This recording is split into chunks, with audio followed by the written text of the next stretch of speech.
So you're the one who spilled that corrosive fluid by the containment chamber. Have you completely lost your mind?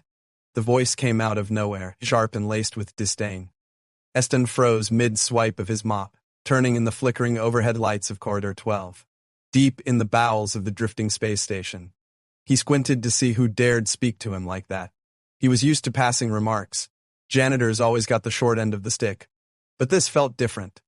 He saw a tall, narrow-limbed technician with a bright lamp strapped around her forehead. She glared at him like he was personally responsible for every malfunction that plagued the station. I said, "Are you out of your mind?" she repeated, impatience coloring her tone. Eston found himself standing straighter, forcing composure into his voice, even as an embarrassed flush crept up his neck. "I was just cleaning up," he muttered. He was always cleaning up. That was his job, his entire existence on the station, as far as most were concerned. A nobody. The fluid was leaking from a busted pipe. There's a meltdown in the mechanical rooms. Or haven't you heard? He tried not to sound defensive, but her accusatory glare made it difficult to keep calm. The tech rolled her eyes and reached for a battered control panel on the wall, pressing a sequence of blinking buttons.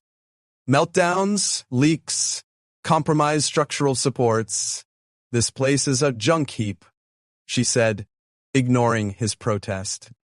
But that crate you're mopping around isn't your concern. It's research property, top priority, so step away unless you want to face consequences. Eston swallowed his retort. He hated the condescension. But he had a job to do, and if some high-ranking official decided to complain about his attitude, he'd be spaced the next day without a second thought. He forced a half-smile and turned away from the crate. Strange how he hadn't even noticed it until now. An armored box sealed with glyphs that hummed with an unearthly resonance. He had glimpsed it once or twice in passing, but now that he was inches from its surface, it exuded a palpable pulse that made his skin crawl with odd chills. The battered metal walls around the corridor vibrated with each mechanical groan of the station. And for an instant, Eston swore the glyphs shifted color in time with the distant hum of engines. He tried to dismiss it as a trick of the flickering light. The technician switched off her lamp with a huff. Look, I've got better things to do than babysit a janitor who doesn't know the rules. But next time, keep your cleaning solutions and mops to yourself. Or better yet, wait for an all-clear from security before you go messing around with top-level cargo. She stormed away, leaving the corridor eerily silent. Eston exhaled, shoulders stiff. It was late, he was exhausted, and he could practically taste the tension in the stale recycled air. The station's old ventilation system was never ideal, but it felt worse tonight, heavier. He resumed cleaning, reminding himself that in the grand scheme of things he was just Eston, the janitor. No one cared about his opinions or thoughts. He had been assigned to the station after a string of personal failures on his home planet. Bad gambles, a heartbreak, the usual downward spiral. The cosmic boon of finding a paying job, as a cleaner out in the far colonies, was supposed to be his big break, yet it turned into another gray routine. Keep floors spotless, mind your business, and hope not to die in a freak hull rupture. He didn't complain much, because at least it was a place to exist in relative obscurity. But that crate, it resonated strangely with him. He finished his mopping more quickly than usual, glancing over his shoulder every so often at the alien script shimmering across its surface. He realized he had never truly looked at the markings. They seemed almost alive, pulsing in a languid pattern, as though they were breathing. He found it mesmerizing in a way he couldn't explain. When he was done, he set the mop aside and risked a quiet step closer. He knew it was a bad idea, dangerous, borderline insane, but there was something about the faint glow that called to him. Like an echo that wanted to be answered. He reasoned with himself. The container was sealed, where he wasn't going to open it, just take a closer look. He ran his gloved hand a few centimeters above the surface, feeling the gentle warmth that emanated through the metal plating. No radiation spike, no alarm, just that gentle beckoning glow. He had a fleeting vision of a swirling cosmos, a sea of stars spinning so fast it made him dizzy. He jerked back, blinking. The corridor's overhead lamp flickered. Probably just exhaustion, he muttered. He stooped to pick up his mop again, but something in the air changed. An almost electrical charge crackled, standing the hair on his arms upright. Before he could process it, the console controlling the crate blinked to life. He stared at it, heart thumping. Slowly, a faint neon line ran across the glyphs, as though scanning for something. Someone. Eston held his breath. A klaxon echoed in the distance, overshadowed by the station's usual mechanical groans. The crate's metal panels slid apart one by one, revealing a murky interior that spilled a pale luminous vapor onto the corridor floor. He froze, mind screaming at him to run, but his body wouldn't move. A swirl of pale light formed inside the crate, coalescing into a shape. It was humanoid in outline, but larger, with elegant lines and shimmering threads that looked like living filaments adorning the figure's body. The figure unfurled, taking its first breath in what felt like eons. Then it opened two luminous eyes that pinned Eston in place. "You," a voice resonated inside his skull rather than his ears. It was deep, layered, echoing with centuries of distance. Eston clutched his chest, panic rising. The figure stepped out with inhuman grace. He realized with the shock it was definitely female, or at least possessed feminine contours that glimmered with pulses of energy beneath a layer of etched patterns. Her scaled skin shifted through iridescent hues, from dusk blue to pale gold. She towered over him by a head's height. When her gaze narrowed, a faint flicker of silver moved around her pupils. "You have awakened me," Eston swallowed, not daring to speak. The luminous woman's attention fell on his uniform, the simple jumpsuit and battered cleaning gear. She frowned in confusion, or perhaps annoyance. "What manner of soldier are you, lacking armor or weapon?" Her question bristled with authority, as if she expected him to kneel. I'm not a soldier," he managed. "I'm just the janitor." Her brow furrowed. She glanced around the corridor, taking in the flickering lights, the rusted supports, and the general disrepair of the station with an appalled expression. "Where are the armies? Where's the honor guard? I have been entombed for ages, and this is how I am received?" Eston couldn't find the words. He was too busy grappling with the reality that an alien woman had just emerged from a crate that seemed more like a sarcophagus than a standard shipping container. The faint hum of the glyphs continued around her body, swirling in elaborate patterns. Why were you in that crate? Who are you?" he finally asked. She studied him for an uncomfortable moment. Then a quiet anger replaced her confusion. "I am Zytha," she said with an undercurrent of reverence. "I was sealed away by those who feared my power. For centuries I have slumbered, yet your presence has roused me." So she angled her head, as if listening to something far away. "The seal recognized you. It answered your interference. Strange. You lack any semblance of training, yet the wards reacted to you." "Explain." Eston stammered. "I didn't do anything. I was just cleaning." I guess the crate started opening on its own. Zytha's lips curled, in a mixture of scorn and puzzlement. A faint luminescence emanated from her collarbones and danced along her arms. "Impossible. The wards respond only to one who resonates with the old runes. Unless... Bo..." She trailed off, her gaze penetrating him like she was seeing inside his flesh. That frightened him more than her anger. He forced himself to breathe. In the distance, the klaxon grew louder. Station security must have noticed a disturbance in the sealed sector. Eston realized time was running out for him to figure out how to handle this. "Look," he said carefully, "we should move. Security's going to be here soon, and if they see you like this, it won't end well. This place is owned by a bunch of corporate overseers. They won't." To release understanding about who or what you are. Zaha's posture straightened, a regal fury crossing her features. "Let them come. If they seek to challenge my rebirth, they will fail. I have lost none of my skill." She flicked her wrist and a ripple of light flared around her, reminiscent of an ancient aura. She turned toward the direction of the sirens, as though fully prepared to march out and confront whatever came her way. Eston set a trembling hand on her arm. He felt an electric jolt run through him at the contact, but he didn't pull away. "No," he whispered. "If they realize what kind of power you have, they'll lock you up, use you. We don't know what they do with powerful life forms. It's not good." She looked down at his hand, then at his face. confusion warring with a flicker of curiosity in her gaze. Strange, she murmured, as though speaking more to herself. You appear so frail, yet you are touched by the runes. If I have truly awakened to a world so different from the one I knew, so perhaps your counsel is best for now. He wasn't sure how to interpret that, but urgency pulsed in his veins.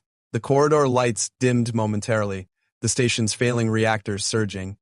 Let's hide you, he said. We'll find somewhere safe, then figure out what happened and what to do next. Without waiting for her answer, he reached into his utility belt and pulled out a battered access card. The station had countless forgotten hallways and storage rooms, some so seldom used that they didn't even appear on the official schematics. Being a janitor gave him knowledge of these out-of-the-way corridors. It also gave him keys that opened more doors than most realized. He hurried forward, glancing over his shoulder to see if Zay followed. She did with silent predatory grace, eyes scanning every flicker of shadow. They hustled down the corridor, turning corners that led deeper into the station's underbelly. The wail of the security klaxon grew distant, replaced by the hiss of the old ventilation and the clang of maintenance tunnels. In that gloom, Eston risked a glance at Zytha. Her shimmering filaments cast faint-colored patterns on the walls. Up close, her face was intricately marked with faint lines that glowed and faded in pulses. She noticed him staring and lifted her chin in a regal challenge, as though daring him to speak. He fought the urge to look away, even as his heart pounded in his chest. He wasn't sure how he had gone from routine cleaning to guiding a mysterious alien war god, or whatever she was, through secret passageways. But here he was. The strangeness of it all was overshadowed by the adrenaline surging through him. This way, he whispered, tapping a console that parted a hatch into a cramped storage bay. They slid inside, and he locked it behind them. Silence enveloped them, interrupted only by the drip of condensation from a pipe overhead. The flicker of the failing fluorescent bulb in the corner revealed crates of spare parts and canisters stacked along the wall. Zytha stood in the center of the small chamber, letting her gaze sweep over everything with a cool, assessing intelligence. "This is your fortress?" she asked flatly, a note of disdain creeping into her tone. Eston rubbed his neck, feeling heat flush his cheeks. "It's a storage closet. The best I can do right now. We'll be safe until the patrols pass." She fell silent, crossing her arms. He could feel the weight of her presence. There was a raw power in her stance, an undercurrent that made the air crackle. He couldn't help noticing the graceful lines of her body, the way her scaled skin caught the faint light and turned it into pulses of gold and turquoise. She was undeniably beautiful in an otherworldly way, but also terrifying. He remembered her mention of armies in the wards responding to his touch. That was beyond comprehension, but here she stood, scanning him with a raptor-like curiosity. Eventually she spoke again, her voice quieter this time. "Your words suggested I should remain hidden. Explain these overseers who would seek to capture me." Eston exhaled, trying to steady his nerves. He briefly considered how best to phrase it. The station is run by a corporation that doesn't care about people, only profits. If they find something powerful, they harness it, exploit it. Especially if it's an alien they don't understand. I've seen them do it to others. He shuddered at a memory. Once, he had cleaned the hallway outside a lab where they'd been experimenting on a scaly-limbed alien. The screams had haunted him for nights. "They'll experiment on you, lock you up until they've used up whatever power you have, then discard you." Her silence conveyed her fury more than any outburst. The markings along her arms glowed brighter, shifting in and out like a heartbeat. "Such cowardice," she hissed, "to cage what you do not understand. Your people truly have changed since the old days." Eston didn't argue that he hardly represented his people or that humanity was more complicated than a single corporation's cruelty. Instead, he confessed, "I don't have much status here. I just keep things clean, but if you trust me, I promise I'll do my best to help you avoid them. I don't want to see anyone tortured in a lab." He hesitated, then asked, "You said your name was Swifa. Do you remember anything? How did you end up sealed away?" She closed her eyes as though trying to recall a distant memory. "I was a protector and destroyer both. My kind once fought bitter wars against invaders who threatened our homeworld. I was the war queen, the chosen blade of my people, but we faced powerful enemies that overshadowed our technology. We turned to forbidden arcana, weaving runes that bound the living essence of our greatest warriors into unstoppable weapons. I led many campaigns, saved countless lives, but in the end, my own lieutenants feared the power I wielded. They struck an accord to seal me away, hoping to end the cycle of conflict by burying their unstoppable champion. Eston felt a chill at her words. She said them with a certain detachment, but he sensed the wound behind them. That must have been a long time ago, he murmured. She opened her eyes, luminous with an unearthly glow. 1,000 years, maybe more. Time is not easily measured in slumber. A bitter edge crept into her voice. That I have awakened in this pitiful station suggests my people are gone, or else they would have retrieved me. So, human, you and this wretched corporation are all that remain to greet me. The sorrow beneath her anger made Eston's chest tighten unexpectedly. She was alone, lost in a future that might have no place for her. He licked his lips. Look, maybe we can figure things out. There might be archives or something. But we have to be careful.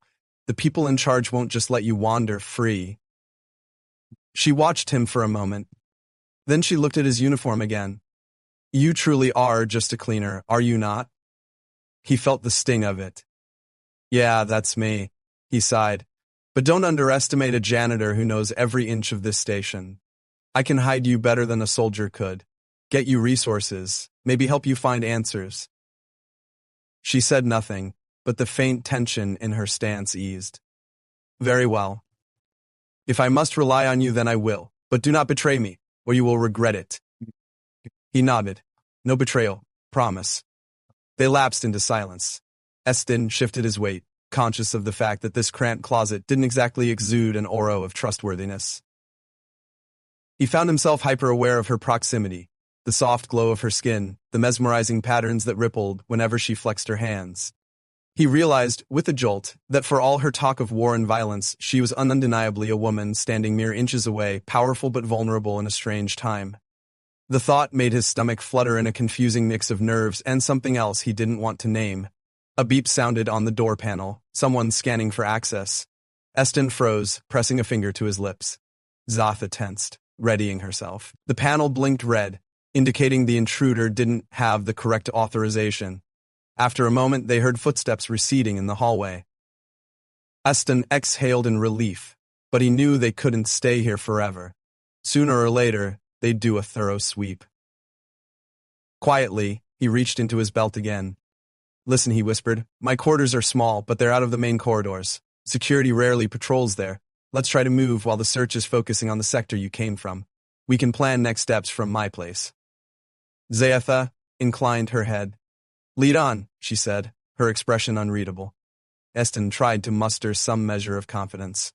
He opened the hatch, peered out, and they slipped into a labyrinth of maintenance tunnels that twisted through the station's lower levels. As they moved, the hiss of steam and the clang of metal underfoot formed a tense backdrop. The occasional overhead lamp blinked and buzzed. Despite everything, Zatha glided through the gloom with unnerving grace, luminous eyes unwavering. They passed deserted sectors, old cargo bays, filled with broken equipment. Eston's heart pounded each time they heard voices or footsteps in the distance. But they managed to avoid detection. At last, they reached the quarter level that housed his cramped living space. His door was as inconspicuous as any other, marked only by a peeling label that read, Janitorial Staff. He keyed in, ushering Zatha inside. The space was barely large enough for a bunk, a footlocker, and a narrow sink with a flickering overhead panel. He felt a flush of shame at how pitiful it all looked. Zatha surveyed the surroundings with calm detachment, though he sensed her curiosity at the small personal touches. A battered holopic of a sibling back home, a worn plush from years ago, a recharging station for his cleaning drones. He locked the door behind them and practically collapsed onto the bunk, burying his face in his hands. I can't believe I'm doing this, he groaned, exhaustion hitting him like a wave. I awakened some kind of alien war goddess, and now I'm harboring her in my shoebox of a room. Zatha approached, standing over him. He peered up at her, meeting her gaze. In the dim glow of the single overhead light, the patterns on her skin looked more delicate, almost heartbreakingly beautiful. A swirl of gold traced her collarbone, disappearing beneath a strange piece of crystalline armor that covered parts of her torso. The energy in the small space crackled with tension, an intimate closeness he couldn't ignore. Her voice, when she spoke, was softer than before. "You have risked much.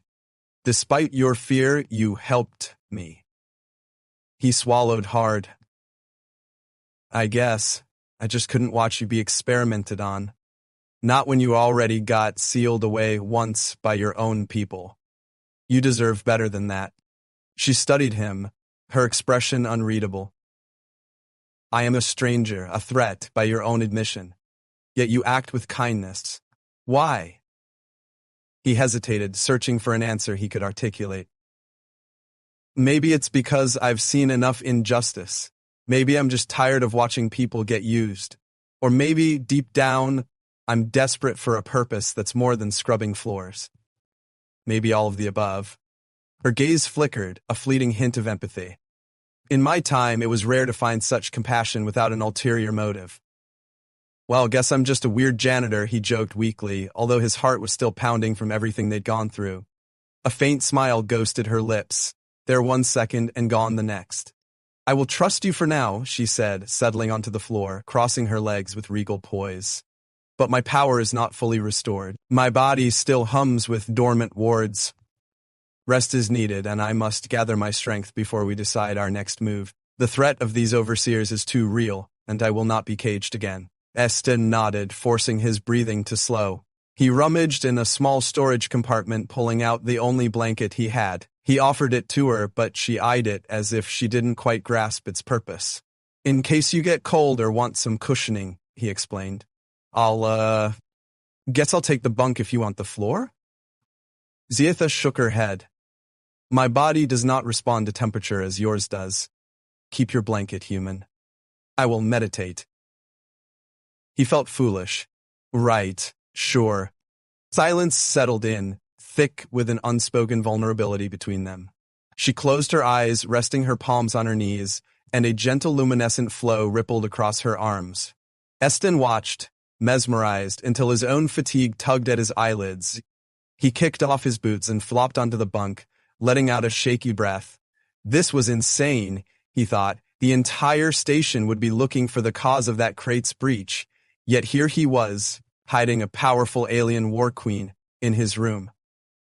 He didn't know whether to laugh or cry, so he just let exhaustion lull him toward an uneasy sleep. But before darkness claimed him, he felt a subtle warmth in the air, like some soothing presence had spread over the small space. In his half-dreaming state, he wondered if Zietha was using her abilities to calm him, or if it was just the strangest night of his life playing tricks on his mind. Either way, a small, irrational sense of comfort flickered inside him. He was no hero, no soldier, but at least he'd done one decent thing, given someone else a chance at freedom. Even if that someone was an ancient alien warrior, even if it all went sideways by morning, Eston woke to the hiss of the station's intercom. For a moment, disoriented, he forgot his predicament. Then he caught sight of Zietha, still seated on the floor, eyes open now, regarding him with a silent intensity. He nearly jumped out of his bunk. You're still here," he mumbled, voice thick with sleep. Zietha arched an eyebrow. "Where else would I be? Locked in this chamber of yours." "Right," he said, running a hand through his disheveled hair. He stood, stretching the stiffness from his bones. He felt a pang in his back from sleeping in an awkward position, but that was minor compared to the tension of having a wanted alien war queen stashed in his quarters. "Let me check the station's feed," he said, turning to the small console in the corner. He flicked it on, scanning the news bulletins. Sure enough, a security alert glowed on the screen. "Unusual breach in containment area. Security lockdown in effect. All personnel must scan in at designated checkpoints." Eston grimaced. "They've locked down the station. That means there'll be random ID checks. They might come here eventually." Zietha rose, moving with liquid grace. "Then we must not be here when they do." Her simple statement made his stomach clench. Where can we go? The station's fully sealed. No one can leave without clearance. Unless… He bit his lip. There was an old shuttle bay that sometimes went unused, but it was heavily guarded by corporate mercenaries. Sneaking out would be nearly impossible. Zizafa placed a hand on the console, studying the alien text that scrolled across the screen. Eston realized with a start that she seemed to understand it, or at least was learning it rapidly. You fear the Watchers in this place, but you also claim to know hidden ways. We must rely on that knowledge. He let out a tense sigh. I do know some hidden tunnels, but they won't get us off the station without a ship. And even if we find a ship, I can't pilot anything beyond a standard shuttle. Not to mention, I'm just a janitor, my clearance is minimal at best. Sazatha's expression darkened, and for a moment she looked every bit the war goddess she claimed to be. Then we capture one who has the clearance we need. Is that not how your world operates, through subterfuge and power plays? He blinked. Yes, but this is a bit more complicated than stealing a passkey. If we draw too much attention, the entire security force will be on us. We need a more discreet approach. She folded her arms, and he couldn't help noticing the sinewy strength in her limbs, the faint luminescence in the lines tracing her shoulders. You speak of stealth, but your body is trembling. Her tone wasn't mocking, but it was blunt. Why risk so much for me? You could have turned me in. Perhaps you still can. Esten swallowed. I'm just nervous. But I'm not turning you in. I may not be a soldier, but I'm not a coward either. I'll figure something out. Her gaze lingered on him, as if searching for a lie, but she found none. Finally, she gave a curt nod. Very well. He was grateful for her trust, fragile though it was. Rubbing the sleep from his eyes, he rummaged through the locker at the foot of his bunk. He retrieved a battered datapad and tapped through some schematics. They were partial maps of the station he'd cobbled together over months of cleaning every cranny and hidden hallway. I've got an idea, he began. There's a corridor behind the recycling compactors that leads into the sub-level security offices. They store ID chips there, plus they keep confiscated gear from time to time. If we can slip in, we might grab a higher-level pass. It's risky, but it could help us avoid random checkpoints while we figure out how to get off this station entirely. Zethada's eyes flickered. This is your plan? To break into a guarded chamber, steal their talisman of authority, and slip away unnoticed? He let out a nervous chuckle. When you say it like that, it sounds doomed. But yes, that's the gist. She inclined her head, a wry twist to her lips. I've faced armies. A few guards should not be a problem, though I will try to heed your caution. He wasn't entirely sure if that comforted him. He was determined now he had to do something. Let's move quickly then. The longer we wait, the more likely they are to do room-to-room searches. They stepped out into the corridor, hearts pounding. Eston took the lead, guiding Zatha through passages normally reserved for service staff, hidden behind unmarked doors and maintenance hatches. The overhead lights flickered sporadically, occasionally casting eerie shadows that rippled across Zatha's luminescent patterns. She moved silently, every bit a trained warrior. He could only guess how lethal she'd be if she regained the full extent of her powers. They approached the recycling center, a massive sector filled with the stench of decomposing waste. Eston wrinkled his nose, but it was a perfect cover. Few employees ventured there unless they had to. He used his janitorial key to open a side hatch, revealing an access tunnel that led beneath the station's main walkways. The passage was cramped, forcing them to walk single file, shoulders brushing the damp walls. The hum of machinery grew louder as they inched forward. At one point, a pipe overhead burst, spraying a hot mist of recycled water. Esten cussed under his breath, wiping droplets from his face, and Zytha hissed with annoyance as she shook the water from her skin. Finally, they reached a sealed door near the sub-level security offices. A flickering sign read, "Authorized personnel only." Esten tried his access card, but the lock beeped red. He tapped at the console with a frown. It's got a higher security rating. Ziatha placed a hand on the panel, eyes narrowing. Perhaps I can manipulate the runes. He blinked. You mean the station's electronics? She frowned, as though the concept of electronics was alien to her. In my time, we manipulated a living web of energy. These contraptions you call electronics may share a principle. Let me try. She concentrated, and for a moment, the lines on her arms glowed more brightly. Esten heard a faint crackle, almost like static electricity. The console flickered, symbols dancing across the screen. Then it beeped green, and the door slid open. Astounded, Esten glanced at her. You hacked it? Her eyes glimmered with satisfaction, though she did not smile. It was not simple, but a piece of my old skill remains. Hurry! They slipped inside, ducking into a small antechamber. The whir of security drones hovered in the distance. Esten motioned for Zetha to stay close. The sub-level security office was a cluster of rooms, a main desk, a row of cells, and a storage vault for confiscated items. 2 board guards stood at a console, scanning monitors. They wore dark uniforms with corporate insignia and sidearms. One guard was sipping from a steaming mug while the other seemed half asleep, head bobbing. Esten's heart hammered. He had no weapon, and though Zatha might handle them, it'd be noisy. He spotted a side door labeled Archive that led to ID storage. If they could distract the guards, they might slip by. He turned to whisper a plan to Zatha, but she was already on the move, creeping with inhuman stealth behind a row of crates. He swore under his breath and followed. They edged closer to the guards, who remained oblivious. Then, with a deft flick of her wrist, Zatha summoned a spark of that strange energy, sending a small container tumbling off a shelf across the room. It clattered, drawing the guards' attention. What the? One guard muttered, setting his mug down. They both left the console to investigate. Esten and Zatha seized the moment, slipping through the door into the archive. Inside, rows upon rows of ID chips, pass cards, and sealed files lined the shelves. The overhead lighting was harsh, revealing dust motes swirling in the stale air. Esten quickly scanned the labels. He spotted a section for Level 4 access, behind a locked glass case. That's what we need, he whispered, hurrying over. Zatha stepped forward, pressing a hand to the glass. A pulse of light coursed down her arm, and the lock clicked open. Careful, Esten cautioned. We need to pick one that won't trigger suspicion. The system tracks these chips by user. She gave him a mildly annoyed look.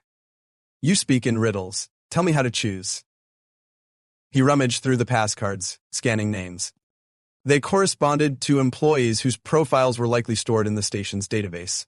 They needed a card belonging to someone who wasn't on the station or was rarely around. Finally, he found one for a chief of sanitation who had transferred out last month but never turned in their pass. This might work, he said, grabbing it. Higher clearance than a janitor, at least. We can slip by the main checkpoints, hopefully. Suddenly, raised voices echoed from the adjacent room. The guards must have realized they weren't alone. Esten's blood ran cold. They're onto us, he hissed, pocketing the chip. Zetha tensed, flexing her fingers. Then we fight. Esten's eyes widened. There's 2 of them, armed. Keep it quiet if you can. She didn't dignify that with a reply. She moved so swiftly, he barely tracked her. One guard burst into the room, brandishing a sidearm. Zatha was on him instantly, disarming him with a fluid twist that sent the weapon skidding across the floor. A sharp chop to the neck dropped him before he could shout. The other guard rushed in, only to find Esten awkwardly hurling a heavy file box at his head. The guard staggered, giving Zatha time to land a swift kick that knocked him unconscious. Esten stood panting, adrenaline surging. The chaos of it all rattled him. Zatha crouched beside the guards, checking their pulses. They live. Let us go before more come. He nodded, swallowing the lump in his throat. They hurried out of the archive, leaving the sprawled guards behind. Back in the hallway, they took a different route to avoid crossing paths with reinforcements. Every muscle in Esten's body felt wired for danger, but they managed to slip through maintenance corridors and reach a safer zone.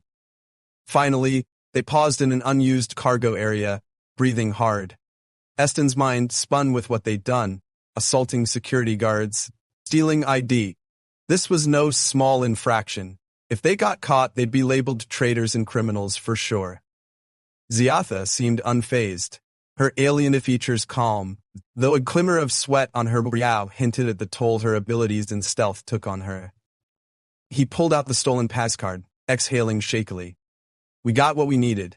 Now we can try to avoid the lockdown areas. Next step is figuring out how to get off this station. She tilted her head, stepping closer. He felt the intensity of her gaze again, that electric tension crackling in the air between them. You handle yourself well for a mere cleaner, she said softly. You show fear but push past it. He tried to laugh, but it came out strained. Thanks. Honestly, I'm terrified out of my mind right now, but there's no going back. Her eyes swept over him, and something softened in her expression, respect or perhaps appreciation. In my time, we valued such bravery. Even if your body trembles, you stand firm. Eston swallowed, feeling a rush of heat flood his face. It struck him how close they stood, how her luminous patterns flickered in tune with her breath. He wondered if she could sense his heartbeat hammering. The faint scent of ozone clung to her, mixed with a subtle exotic musk that made his senses reel. Before either could speak, the overhead lights dimmed, and the station's intercom crackled. Attention all personnel, a cold authoritative voice declared. Due to a security breach, additional patrols are now active. All suspicious activity must be reported at once. Stay in your designated zones until further notice. Eston clenched his fists. They're going to keep tightening security. We need to move fast. Ziasa's gaze turned distant for a moment, as though she were listening to something else. Then she fixed him with a determined stare. Let us proceed. Your plan to find a ship. Tell me more. He mustered what little courage he had left, ignoring the clamor of his nerves. Together they slipped out of the cargo area, merging once more into the labyrinthine passageways. Danger pressed in from all sides, but a flicker of hope glowed within Eston. With Zitha at his side, he felt a strange surge of purpose, as though for the first time in his life he was part of something bigger than menial chores and overlooked corners. The fear remained, but so did a spark of daring he never knew he had. Strester and Agentins. They made their way to an abandoned observation deck on one of the station's lower rings. It was a wide, curved chamber with thick glass windows that overlooked the star-flecked void. The lighting here was dim. Half the panels burned out ages ago, and no one came here anymore since the station expanded to a new ring. Eston often snuck down on his breaks to watch the stars, to remember that there was a universe beyond cleaning fluid and corporate rule. He led Ziatha to the wide windows, where a faint glow from the distant sun illuminated her features in a soft, shifting silhouette. She lifted her chin, pressing a hand to the thick glass. Her expression was unreadable, but Eston thought he saw longing there. This is your sky now? She murmured. He joined her, pressing his forehead to the cold surface. Just one of many. We're far out in the frontier. Not many travelers come this way. The corporation runs a mining operation on the nearby planet, so this station is basically a supply hub. She said nothing for a long stretch of heartbeats. Then she turned, crossing her arms over her chest. You mentioned we need a ship to leave. Do you have a plan? Eston blew out of breath. There's a cargo shuttle scheduled for departure tomorrow night, bound for a neighboring colony. It's typically guarded, but maybe we can bluff our way on board with this pass card. If that fails, there's always the stolen approach. Although I'd rather avoid a firefight in the hangar. Zaya considered his words. We will take whichever route offers the best chance of success.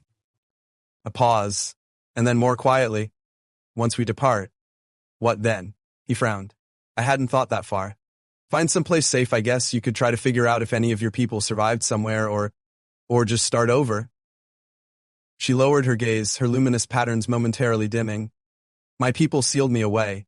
If any remain, they may still fear me. I have no desire to be locked in another tomb. The vulnerability in her tone tugged at him. Then we'll figure it out, he said gently. You don't have to do it alone. She met his eyes. For a beat, they simply stared at each other, the human of the station a faint backdrop to the tension between them. Eston felt a visceral pull, an odd sense of kinship born from shared danger. It made his pulse quicken in a way that both alarmed and intrigued him. A clang echoed from the corridor behind them. Ziatha tensed instantly, her posture shifting into a defensive stance. They ducked behind a row of battered seats, hearts pounding. Through the gloom, they saw a squad of corporate security pass by, heavily armed. One of them paused at the door to the observation deck, shining a flashlight in.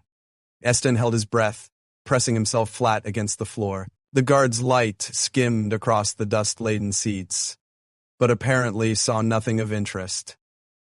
He moved on, and the squad's footsteps faded. Eston exhaled shakily. "We can't stay here," he whispered. Zisa nodded. "Agreed. Let us find a place to rest and plan the final step. My body still recovers from centuries of stasis. A short reprieve would benefit us both." They slipped out through a different exit, navigating in near darkness until they emerged in a seldom-used corridor on the station's rim.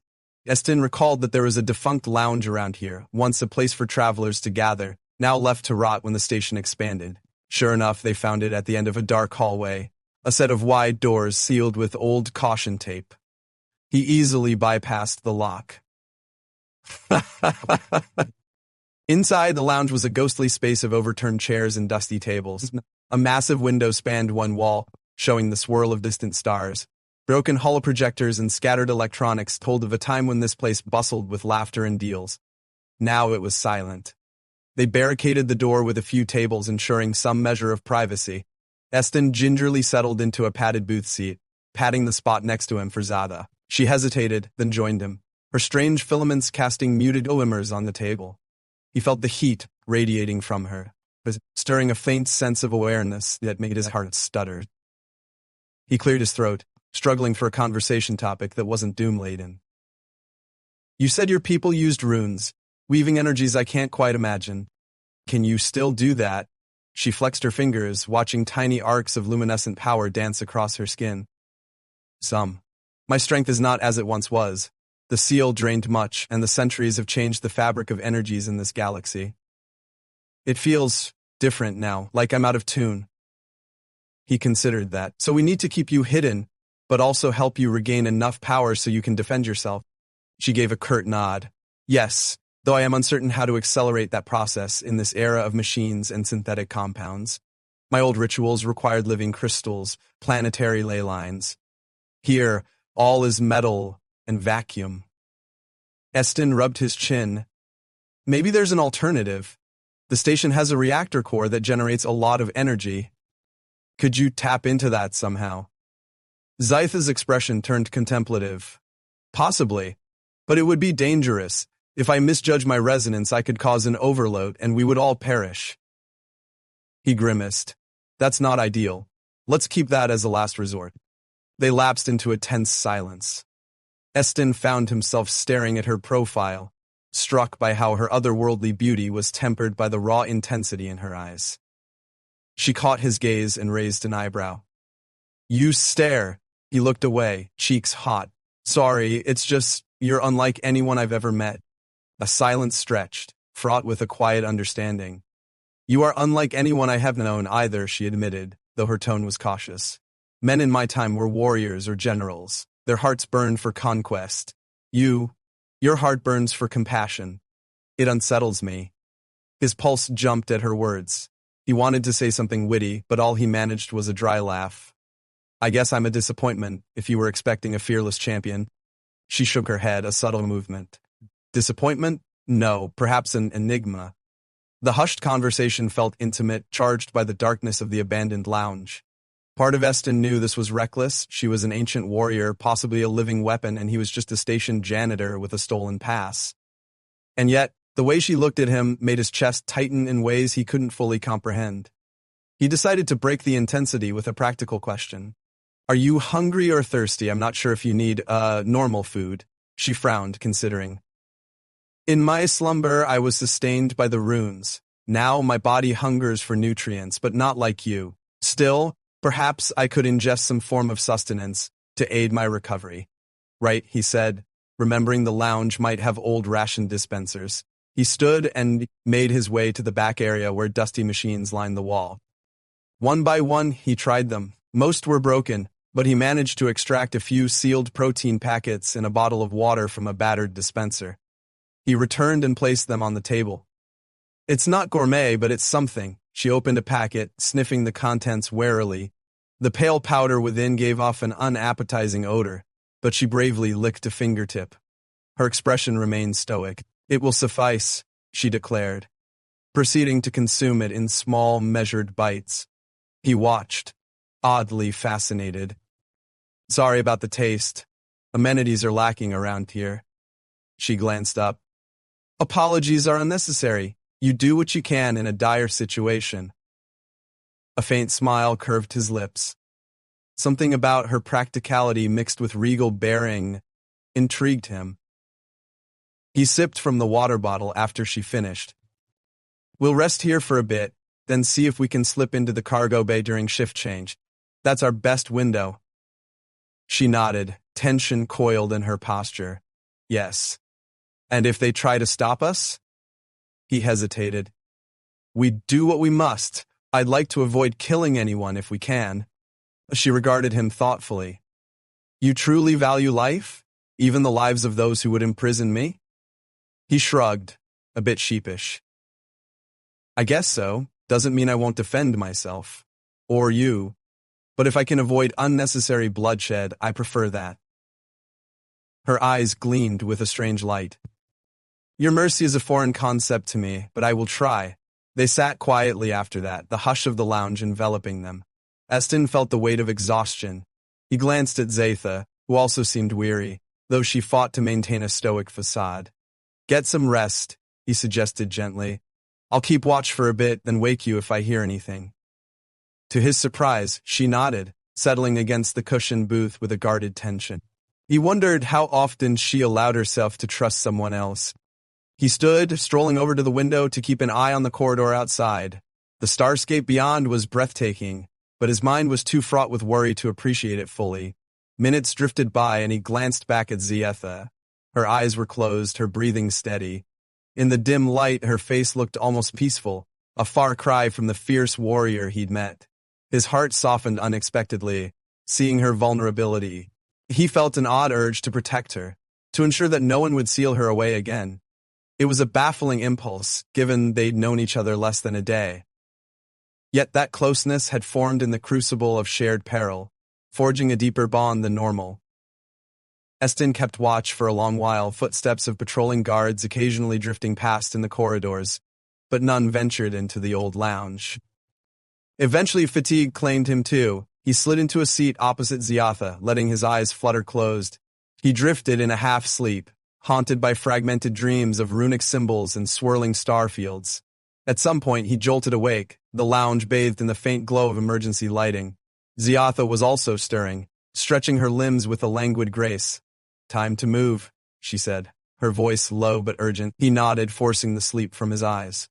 Checking a battered wrist chrono, he realized shift change was coming up soon. If they were going to slip into the hangar and steal away on a cargo shuttle, it had to be now. They dismantled their makeshift barricade and slipped out.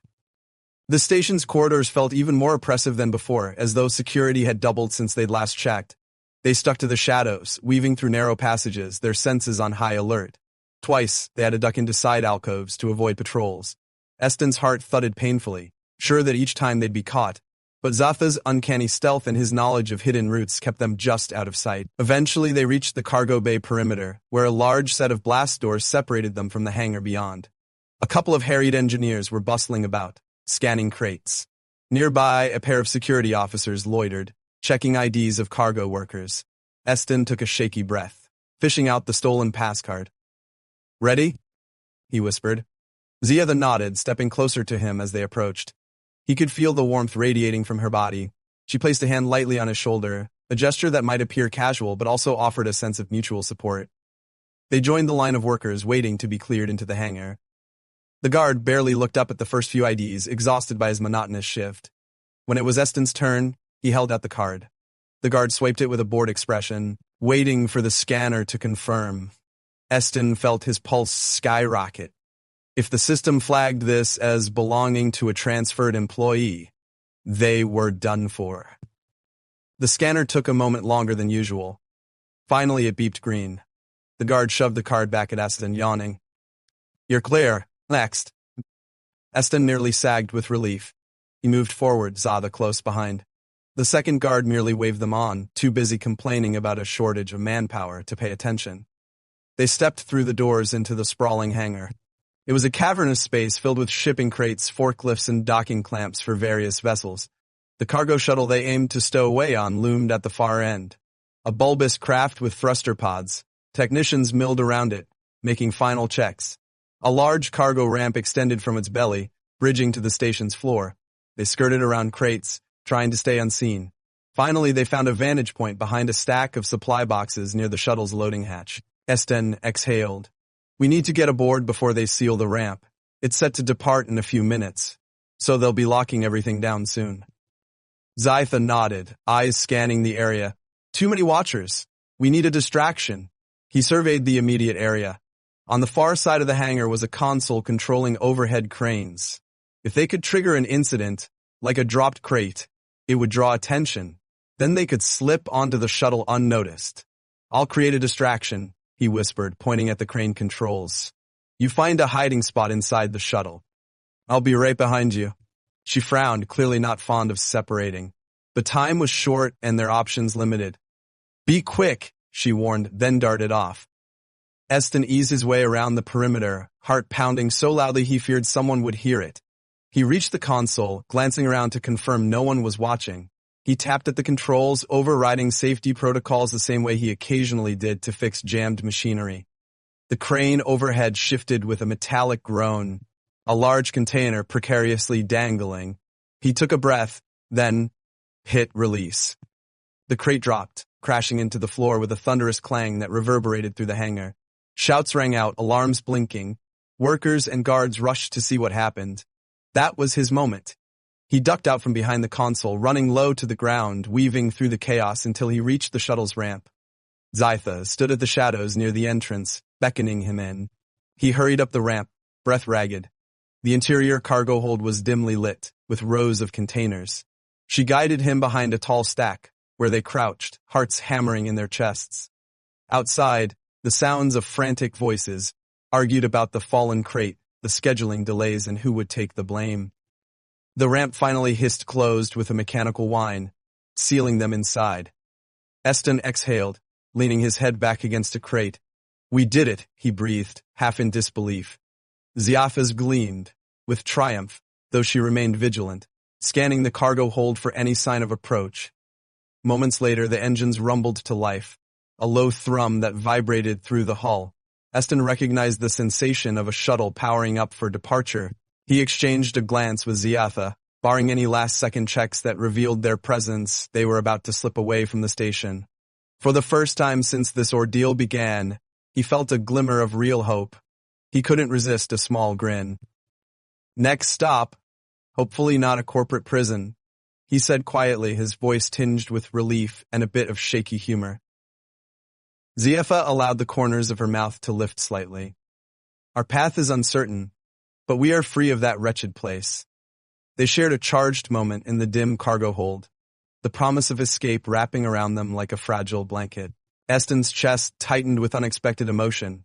Relief, elation, and that inexplicable bond he felt with this fierce alien woman who had upended his life in the space of a single day. Then the shuttle engines roared, pressing them gently against the floor. A faint lurch signaled liftoff, and through a small viewport, Esten watched the station recede into the star-strewn darkness. He reached out without thinking, fingers brushing Zayas. She didn't pull away. The rumble of the shuttle, the hush of cargo containers, and the faint glow of her luminescent markings shaped a cocoon around them. We'll figure out the rest, he whispered. Ziatha's hand curled around his. Yes, she murmured. Together. The cargo shuttle was far from luxurious. They huddled behind crates, hidden from the crew, listening as the pilot's voice crackled over the intercom with routine check-ins and flight adjustments. Esten guessed they were on a short run, maybe a few hours, before docking at the next waypoint. If the manifest was correct, it would be a smaller outpost, a mining colony that might offer them more places to hide, possibly even a chance to upgrade their transport further out into the frontier. Once the initial adrenaline wore off, fatigue hit them both. Esten's eyelids drooped, and though Zytha looked more composed, he could tell from her subdued glow that she too was weary. After a while, the two of them settled against a stack of sealed cargo, trying to get comfortable. The hold's temperature was cold, and the hum of the engines vibrated through their bones. Despite the discomfort, Esten's mind wouldn't fully quiet. His thoughts circled around everything that had happened, the bizarre awakening, the narrow escapes, the battered security guards, and beneath it all, that persistent curiosity about Zytha. He risked a glance her way. She sat with her legs drawn close, arms wrapped around them, eyes half-lidded but alert. The subtle glow of her markings pulsed gently, and he couldn't help but wonder if those patterns conveyed her mood. She caught him watching, arching a brow. "What troubles you?" He shrugged, feeling suddenly shy. "Just a lot to process. And I guess I'm worried about what happens next, but also you." She tilted her head. "Me?" He swallowed. "I'm trying to understand you. You're a war queen, used to commanding armies. Now you're displaced in time, stuck with a janitor as your ally.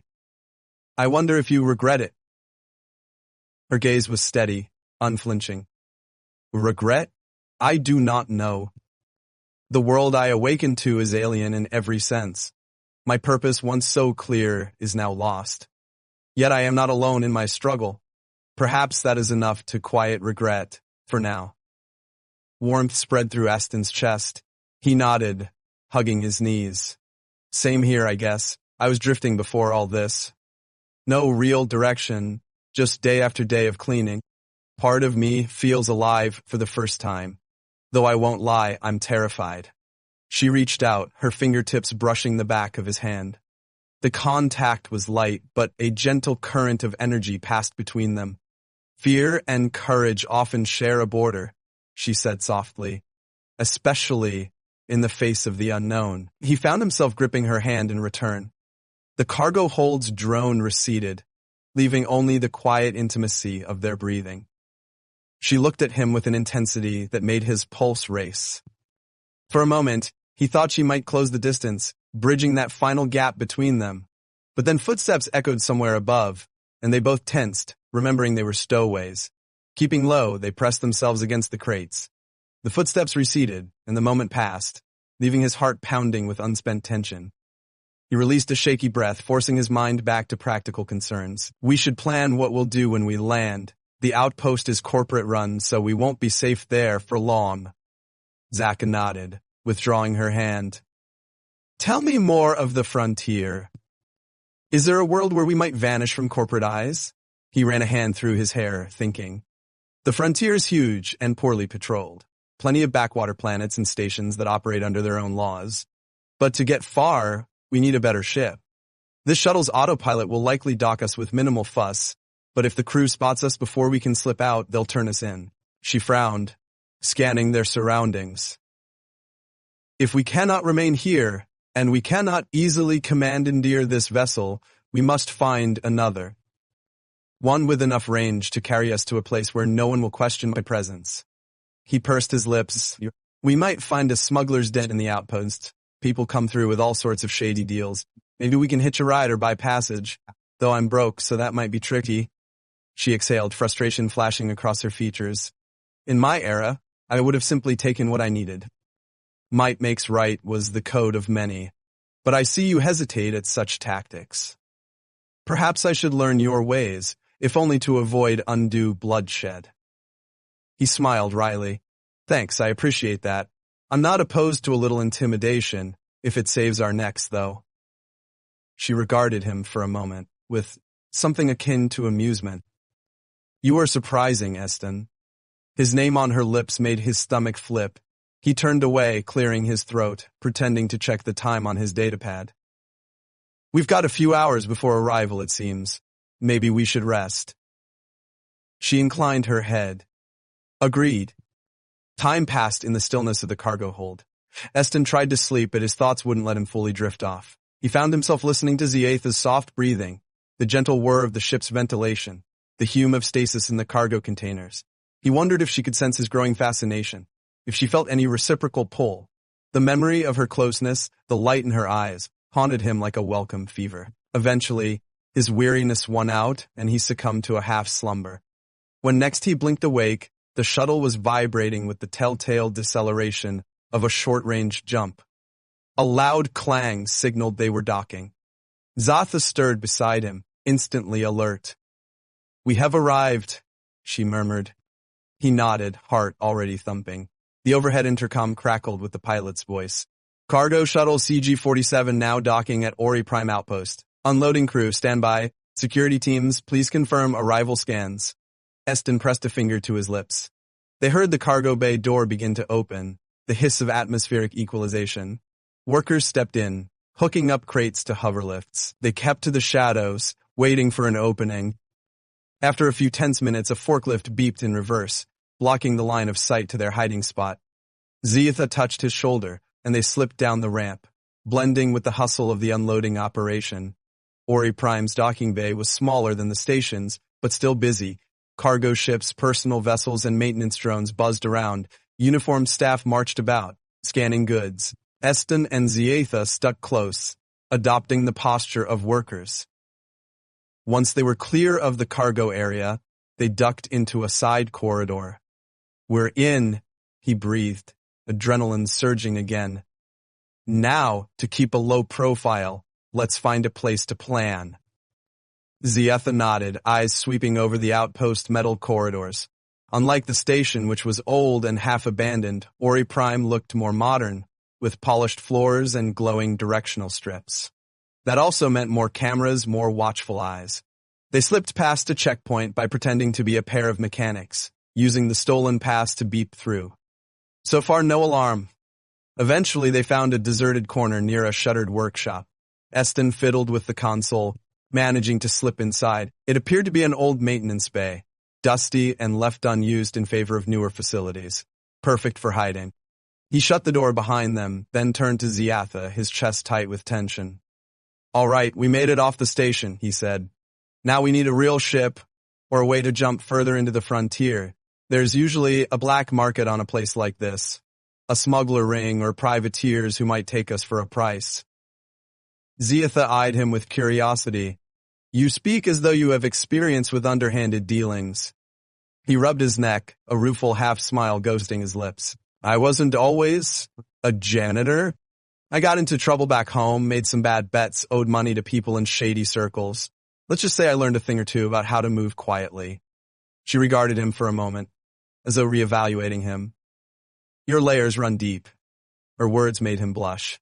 He shrugged it off, focusing on the plan.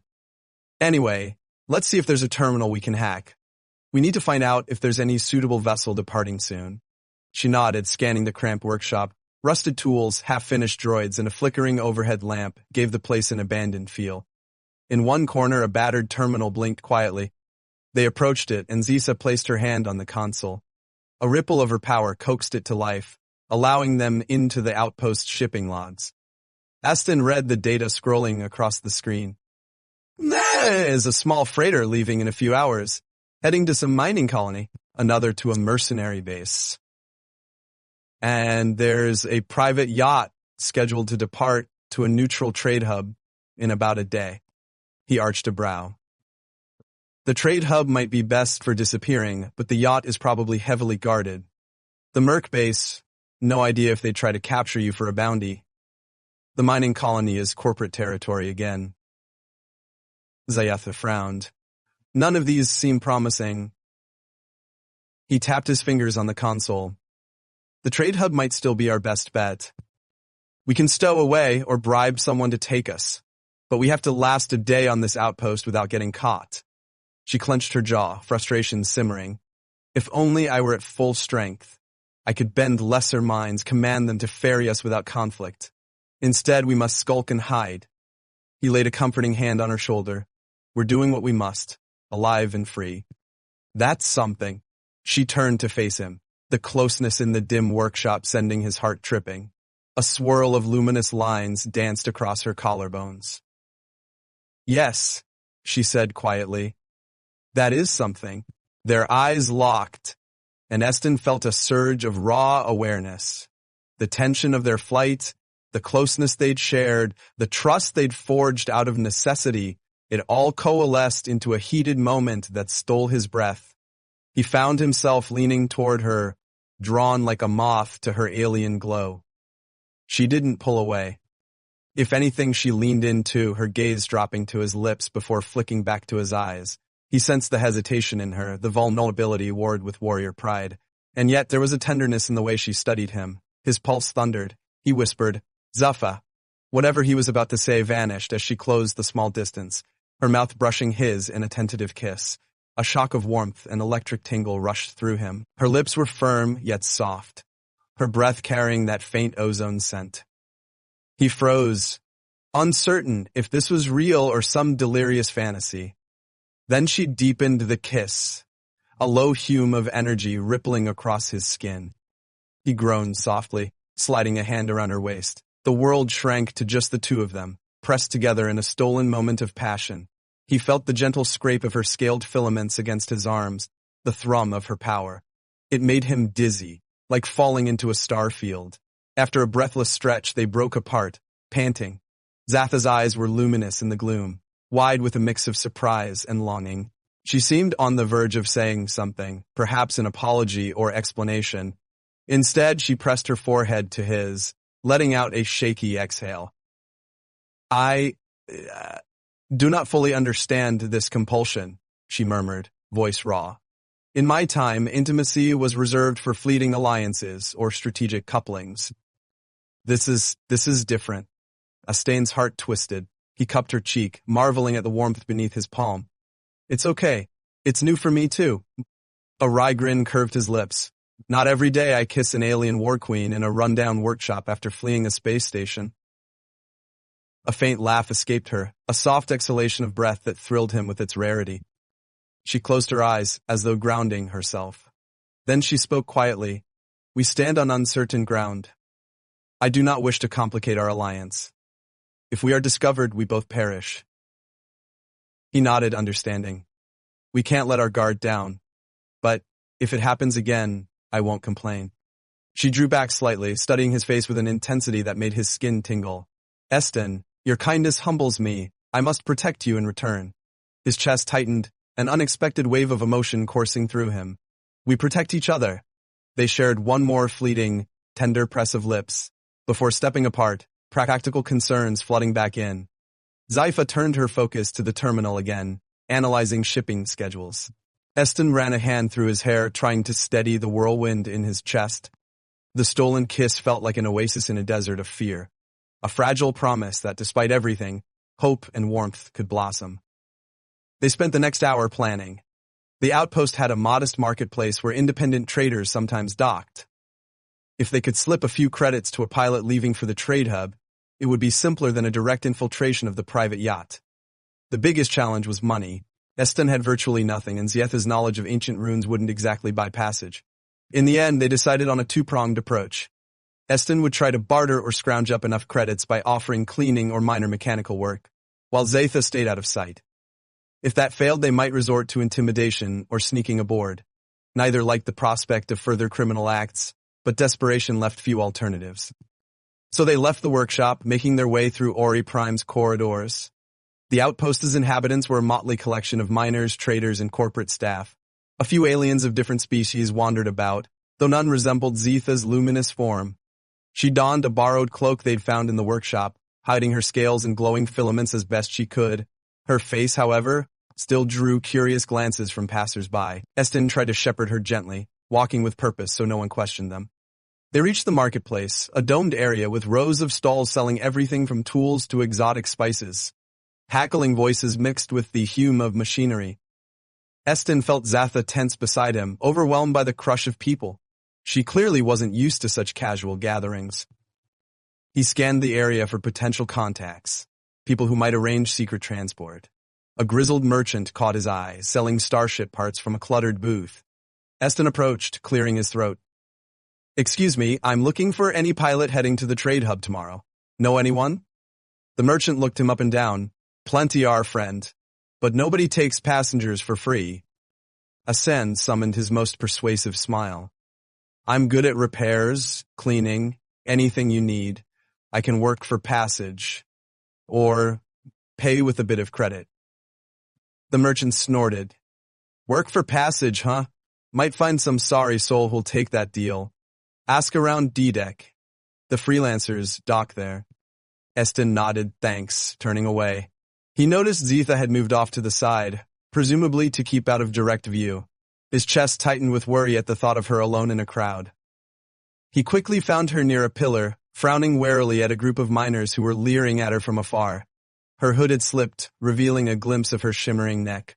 He rushed over, placing a protective hand on her back. The miners huddled together, muttering, but the sight of Eston's glare made them turn away. "Let's go," he whispered, leading her to a quieter corner. Zytha's eyes were cold with anger. "They looked at me like prey." He squeezed her arm. "Ignore them. We'll find a pilot soon."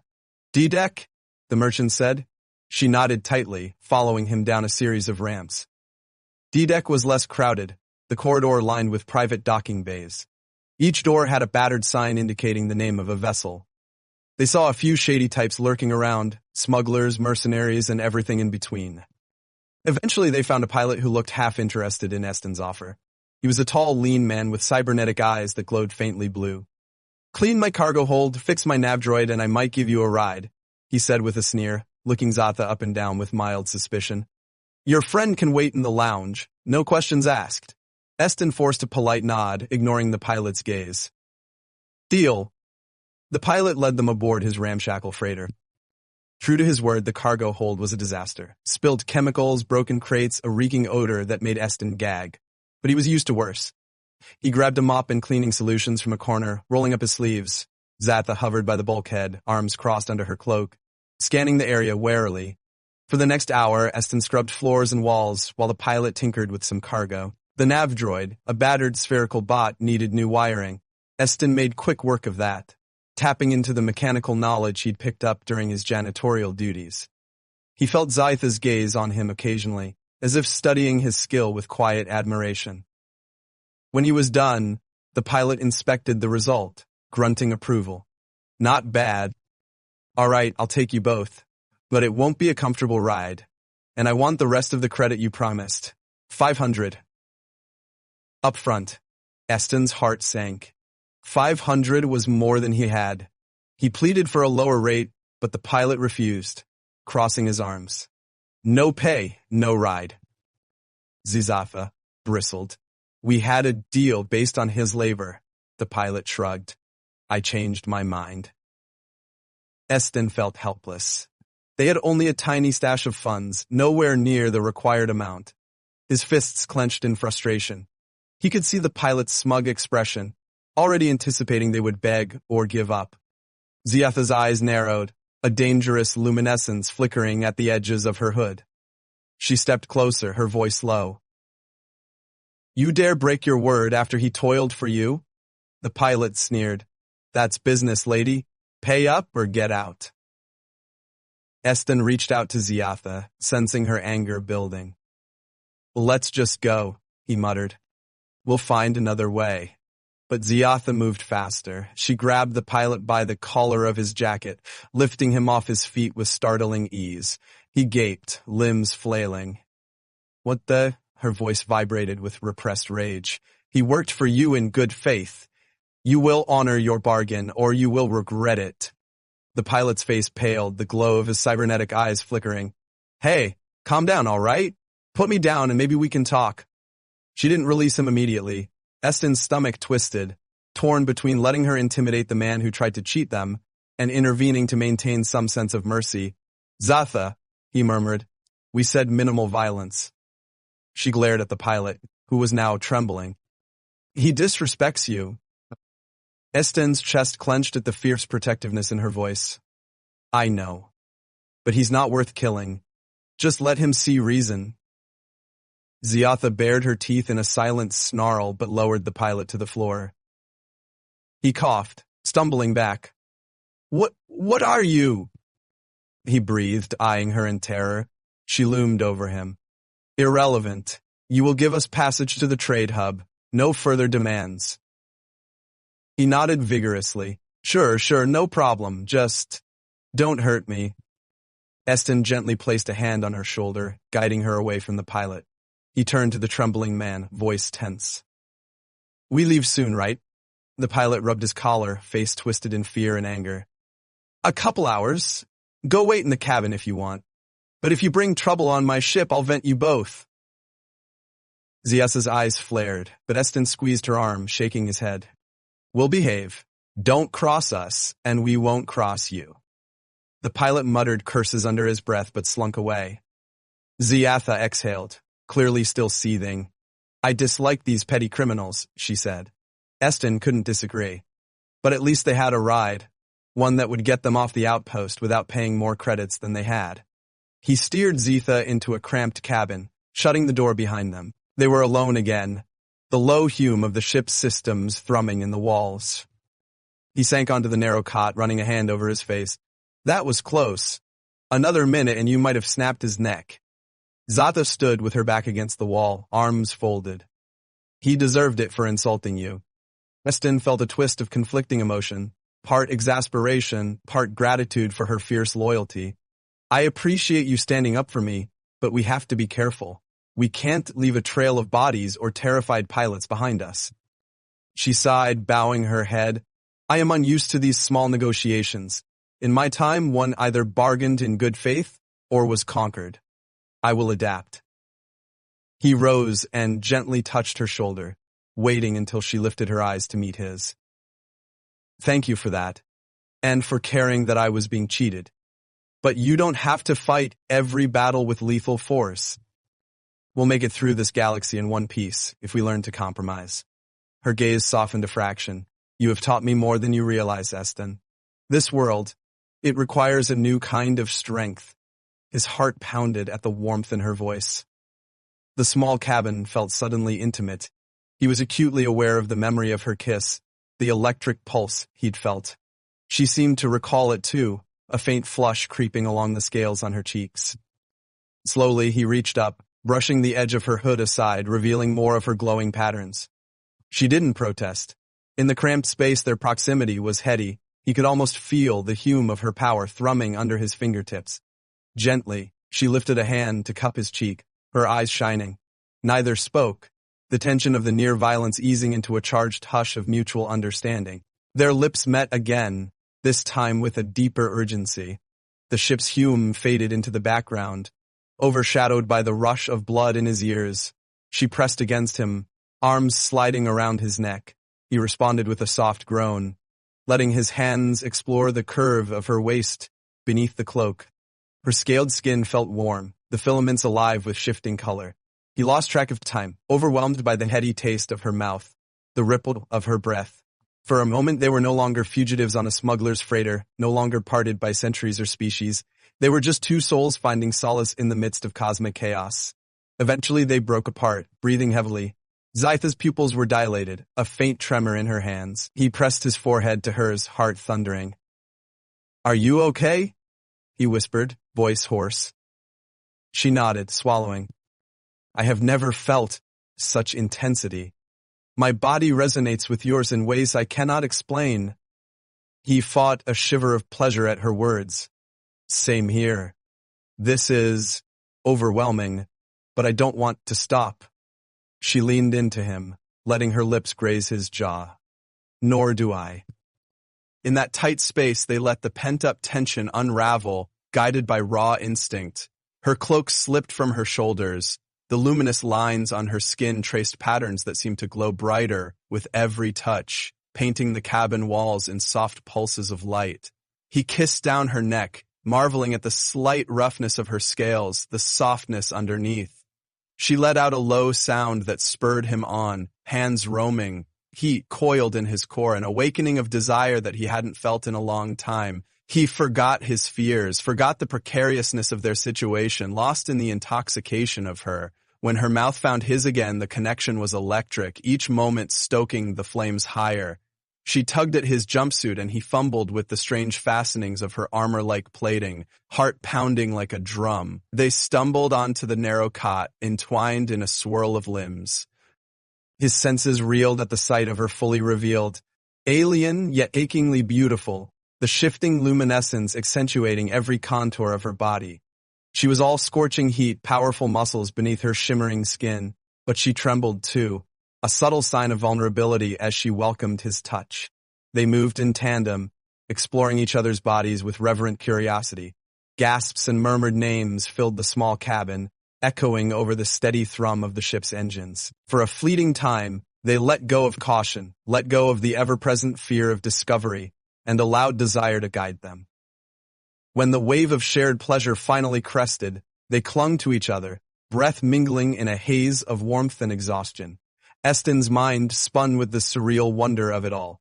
The improbable bond formed between a human janitor and an ancient alien war queen, yet here they were, tangled in each other's arms, forging a connection that transcended logic and boundaries. In the aftermath, they lay quietly in the cramped cot, her head resting on his shoulder, the glow of her filaments gradually dimming to a soft shimmer. He stroked her hair absently, feeling the slight ridges along her scalp. She let out a contented sigh, though a hint of worry still lingered in her eyes when she finally spoke. "We are vulnerable like this," she murmured. "Perhaps too vulnerable." He swallowed, aware of the risk they were taking. "I know, but I don't regret it, do you?" She traced a glowing pattern on his chest with her fingertip. "No, this closeness, it grounds me in this new era, reminds me I'm alive, not entombed, and with you I feel understood."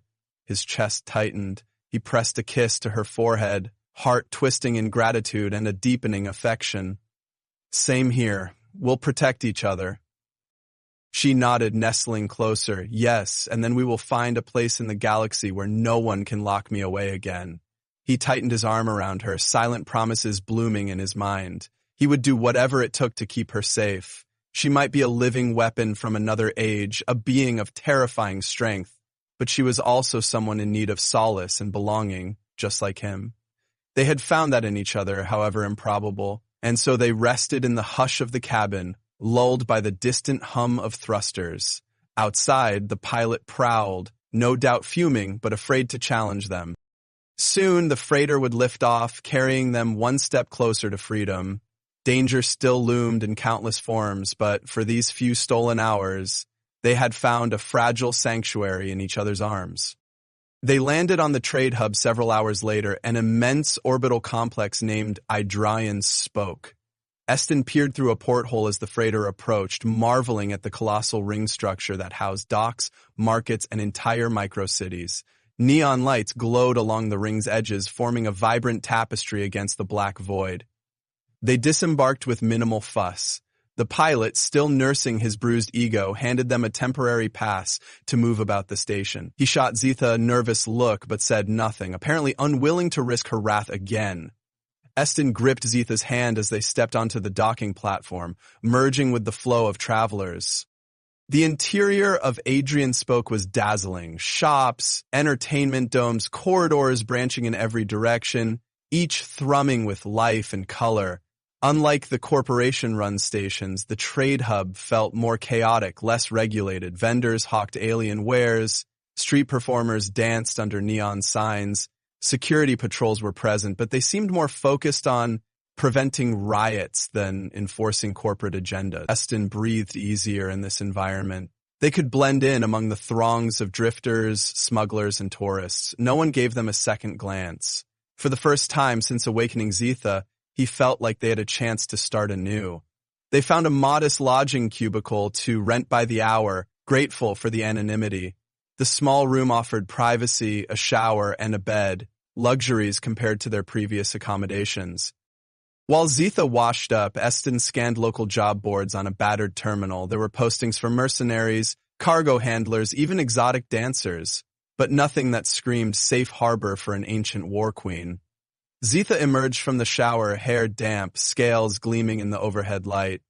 She draped herself in a simple outfit they'd scrounged from a market stall, loose pants and a sleeveless top that concealed most of her luminous lines. Even so, her regal bearing shone through. He filled her in on what he'd found. "There's always work for someone who can fight," he said cautiously. "But we don't want you drawing that kind of attention." She frowned.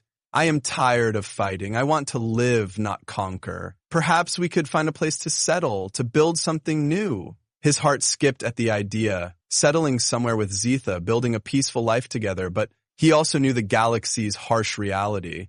We need resources for that, money, or a sponsor who won't ask questions. She nodded, sitting beside him on the narrow bed. "If I must work, I can stand guard or protect convoys. My skills are better suited to that than menial labor." He cracked a wry smile. "Meanwhile, I can clean or fix machines. Quite the power couple, huh?" She reached for his hand, threads of warmth passing between them.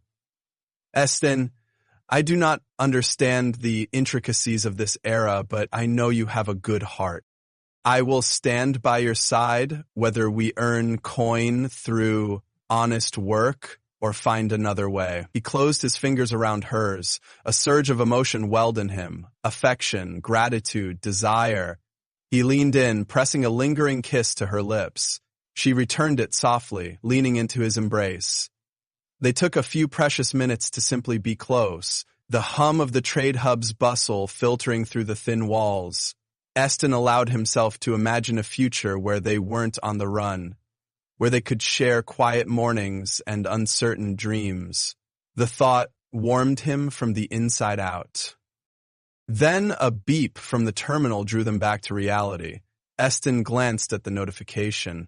A reminder about a shipping manifest posted by the station's guild.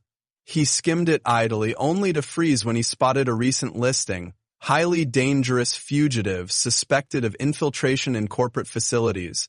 Substantial bounty offered by Gravion Corp. Suspect is an unidentified female alien with advanced capabilities.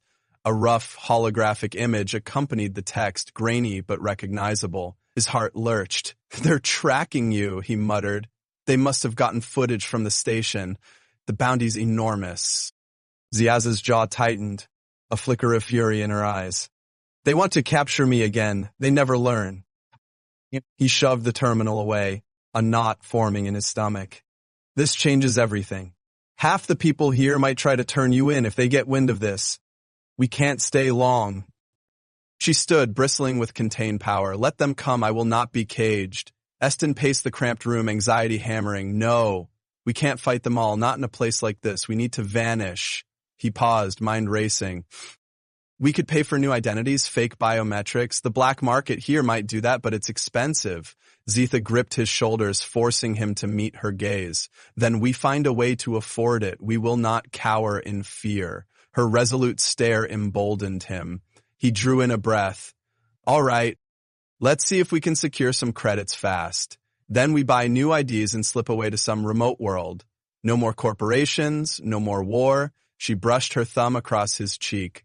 A new beginning. He caught her hand, pressing a kiss to her palm. "Yeah." They headed out into the neon-lit corridors, hearts pounding with urgency. The trade hub's labyrinthine paths dazzled with possibilities and dangers. They passed a gambling den where raucous cheers erupted around alien card tables. Past that, a smoky bar beckoned travelers of every species. Vendors hawked contraband from hidden stalls. Danger lurked everywhere. But so did opportunity. Eston scoured job boards for high-paying gigs. Most were too risky or too unsavory. But one caught his eye. Artifact retrieval. Quick job, big payout. Inquire at docking slip 229. He showed it to Zitha. Could be a trap, but the payoff might be enough to buy new IDs. She considered the listing. "We have little choice. Let us see what they offer." They followed the directions to a quiet wing of the hub, where a small starship was docked. A slender woman in sleek armor greeted them, introducing herself as Kyera. Her eyes flicked to Zitha with mild curiosity, but she didn't comment on her alien features. "You hear about the artifact retrieval?" she asked, arms folded. Eston nodded. "Depends on the details and the payout." Kyera smirked. "Straight to business, I like it." "The job's simple. A ruin on a nearby moon holds a relic my client wants. The area is rumored to have security drones left from an old war. I need a small team to go in quietly, grab the artifact, get out. 10,000 credits. I provide transport and a share of the salvage if we find anything else." "You in?" Eston exchanged glances with Ziafa. 10,000 credits was more than enough. But it sounded dangerous. "How do we know you won't double-cross us once we get the relic?" he asked. Kyera shrugged. "You don't, but you can keep a portion of the pay in escrow if that makes you feel better." Zatha's eyes glowed faintly, scanning Kyera. "Your client? Who is it?" "Anonymous." "Credits are good, though. That's what matters, right?" Kyra's gaze swept over them. "You two look capable. I need people who won't ask too many questions. We leave in 2 hours, short jump, so decide fast." Eston felt his stomach churn. This reeked of trouble. But the bounty on Zitha's head wouldn't vanish on its own. They needed the money fast. He squeezed her hand, silently asking for her input. She nodded once, her jaw set. "All right," he said. "We're in." Kyra grinned. "Great. Gear up, meet me at the ship in 2 hours." The job should be quick. They left the slip tension swirling in Eston's mind. He led Zitha away from prying ears, lowering his voice. "I don't trust her, but it might be our best shot." Zitha nodded grimly. "We have faced worse odds. We will be careful." He slipped his arm around her waist, drawing her close in the neon haze of the bustling corridor. Her warmth steadied him, a reminder that they fought for a future where they could walk freely, unburdened by corporate hunts or ancient grudges. Together they would brave this new danger, all for the chance to carve out a life that was truly their own. 2 hours later, Eston and Zitha boarded Kyra's sleek gunship, an unmarked vessel bristling with concealed weaponry. Kyra introduced 2 other teammates, a wiry mechanic named Bryn and a stoic security expert called Jalen. They barely spared Zitha a glance, more concerned with calibrating their gear. Eston felt uneasy as they strapped into jump seats in the cramped hold. Zitha sat beside him, silent but alert, her luminous eyes scanning every detail. Kyra locked down the hatch from the cockpit, then powered up the engines. The thrusters roared, pressing them into their seats. They streaked away from Adrian Spoke, the station's neon ring fading into the distance. Kyra guided the ship toward a small, uninhabited moon orbiting a gas giant. The plan was straightforward. Land near the ruin, retrieve the artifact, and get out before any automated defenses kicked in. The flight was short and tense, no one speaking much. Eston's heart pounded, hoping they weren't walking into a trap. Beside him, Zitha radiated a calm intensity, occasionally glancing his way as if to reassure him. At last, the gunship touched down on a barren stretch of rocky terrain. Through a small viewport, Eston saw the massive silhouette of ancient ruins jutting from the dust. Kara's voice crackled over the intercom. "Atmosphere is breathable, but take these comms and stay alert. We'll spread out, find the artifact, regroup at the ship in 1 hour. Clear?" Everyone confirmed. The ramp lowered, revealing a desolate moonscape under a dark sky studded with distant stars. Zitha and Eston stepped onto the rocky ground, accompanied by Kara's team. The wind moaned over the ruined structures, a haunting chorus. They entered the crumbled remains of what might have been a fortress or temple. Strange symbols were carved into the walls, reminiscent of advanced alien design. Zitha paused, tracing a pattern, her brow furrowed. "I sense a faint resonance," she whispered. Eston caught a flicker of recognition in her eyes. Could this relic be connected to her own time? He felt a jolt of unease. What if this was more than just a random artifact? They ventured deeper, splitting up slightly to cover more ground. Kyra barked orders, scanning with a handheld device. Eston kept close to Zitha, armed with a simple blaster Kyra had given him. The deeper they went, the more he noticed a tension in Zitha's stance, like she was on the edge of a revelation or a dark memory. Suddenly, a shrill beep echoed in the corridor. Kyra cursed. "Motion sensors tripped. We've got hostiles incoming." Automated drones. Everyone, defensive positions. Eston's heart lurched. He and Zitha ducked behind a fallen column. Moments later, metallic clanking announced the approach of spider-like drones, their metal legs tapping the stone floor. They moved with unnerving speed, red photoreceptors scanning for intruders. Kyra and her teammates opened fire, blaster bolts ricocheting off the drone's armored shells. Sparks flew as a few shots connected, disabling one unit, but 2 more advanced, spitting return fire from mounted cannons. Eston tried to steady his aim, firing at the nearest drone. The recoil jolted him and his shot went wide. Zitha, beside him, squared her shoulders, focusing. He glimpsed the faint glow of her runes as she extended a hand. A shimmering bolt of energy arced from her palm, striking a drone. Its plating glowed white-hot before it exploded in a shower of sparks. Kyra's voice crackled over comms, laced with surprise. "What the hell was that?" Eston ignored her, focusing on the second drone, which scuttled closer. He fired again, the bolt tearing through one of its legs. Zitha followed up with another burst of her power, disabling the machine. Silence returned, the corridor filled with acrid smoke. Kara, Bryn, and Jalen rushed over, wide-eyed. Zetha's chest rose and fell with exertion, her luminescent patterns fading to a softer glow. Kyra eyed the smoking drone remains. That was some fancy trick, she said warily, glancing at Zetha. Eston stepped forward. We all have our skills, he said curtly. Let's find that artifact and get out before more drones show up. Kyra nodded slowly, though her expression was calculating. They pressed on, weaving through corridors that led deeper into the structure. More carvings lined the walls, depicting scenes of a bygone era. Armies marching under glowing banners, colossal beasts wreathed in energy. Eston noticed Zetha's jaw tighten each time they passed a new mural. Finally, they reached a large chamber. At its center stood a pedestal surrounded by faint swirling lights. Hovering above it was a sphere inscribed with intricate symbols, pulsing in rhythmic patterns. Eston felt an odd resonance in his chest, like the same hum he'd sensed when he first met Zetha. Kyra approached the sphere, scanning it with her device. This must be it, she murmured. Let's bag it and go. Zetha stepped forward, eyes narrowing. Wait, we must be cautious. But Kara ignored her, reaching to grab the sphere. The moment her fingers touched it, a shockwave of energy rippled through the chamber. Kara cried out, flung back several feet, landing hard on the stone floor. The swirling lights around the pedestal flared brighter, and a deep rumble shook the walls. Bryn and Jalen ran to Kara's side, helping her up. She groaned, clutching her singed hand. Damn it, she hissed. What kind of defense mechanism is that? Zetha approached the pedestal, eyes full of a grim understanding. It is a lock, she said quietly.